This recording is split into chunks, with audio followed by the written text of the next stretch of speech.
Hi, welcome to today's story time.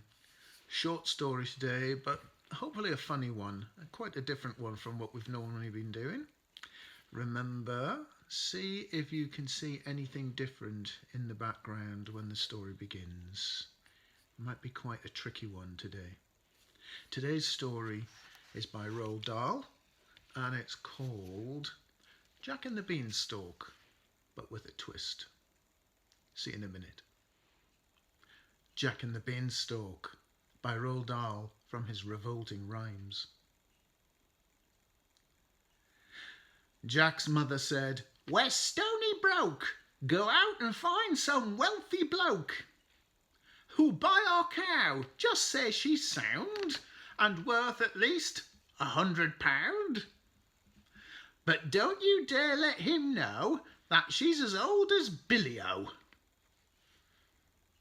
Jack led the old brown cow away and came back later in the day and said, "Oh, Mumsy dear, guess what your clever little boy has got? I really don't know how, a super trade-in for our cow." The mother said, "You little creep, I'll bet you sold her much too cheap."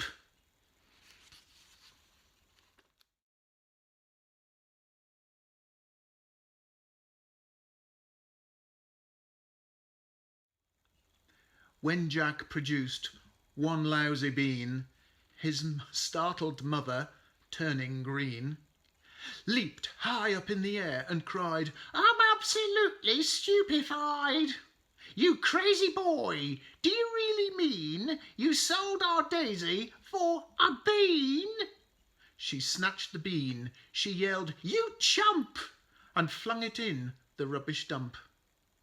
Then summoning up all her power, she beat the boy for over half an hour, using, and nothing could be meaner, the handle of a vacuum cleaner.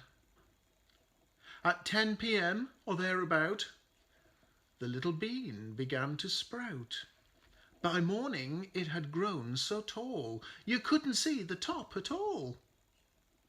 Young Jack cried, "Mum, admit it now. It's better than a rotten cow." The mother said, "You lunatic, where are the beans that I can pick? There's not one bean, it's bare as bare." "No, no," cried Jack, "you look up there.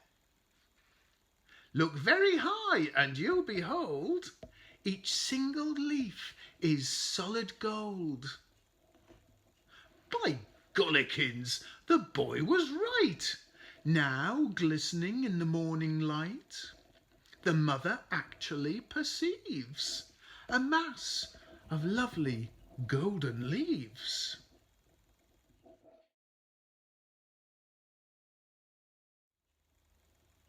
She yells out loud, "My sainted souls, I'll sell the Minnie or buy a rose." "Don't stand and gape, you little clot. Get up there and grab the lot." Jack was nimble, Jack was keen. He scrambled up the mighty bean. Up, up he went without a stop. But just as he was near the top, a ghastly frightening thing occurred.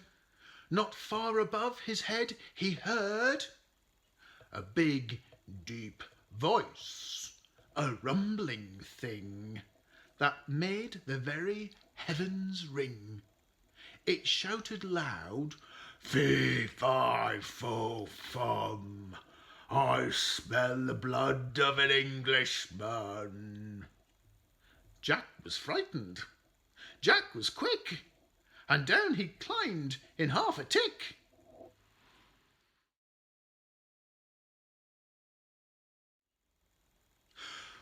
"Oh, Mum," he gasped, "believe you me, there's something nasty up our tree. I saw him, Mum, my gizzard froze. A giant with a clever nose." "A clever nose?" his mother hissed. "You must be going round the twist." He smelled me out. I swear it, Mum. He said he smelled an Englishman. The mother said, "And well he might. I told you every single night to take a bath because you smell. But would you do it? Would you, well?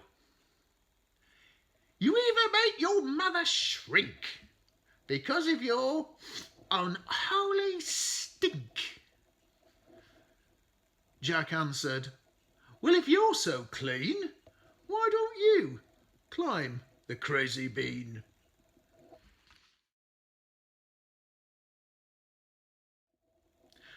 The mother cried, "By gad, I will. There's life in the old dog still."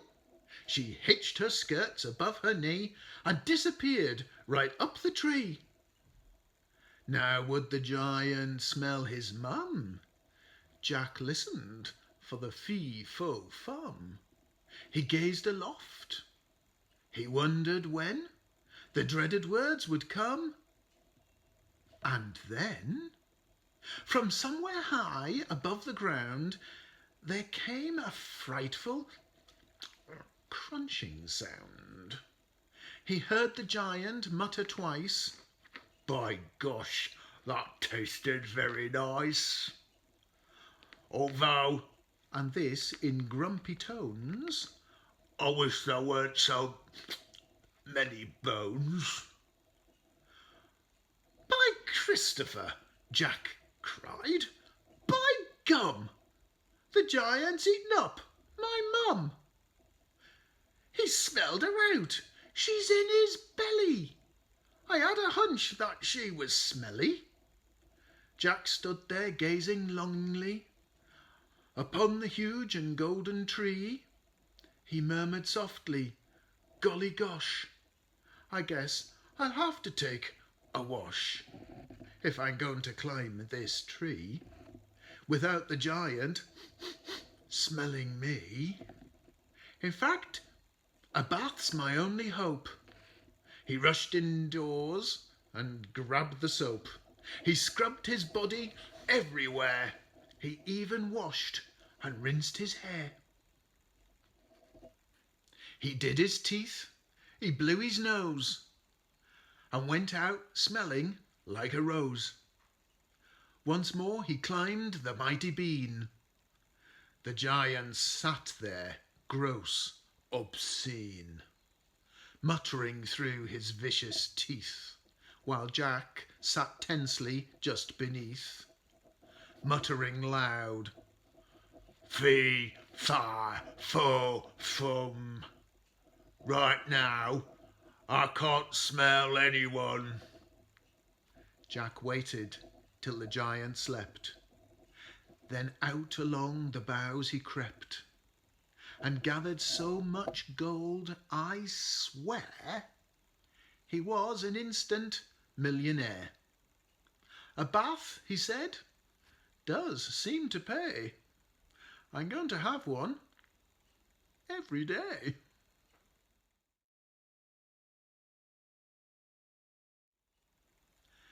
Hope you enjoyed the story. See you next time. Bye.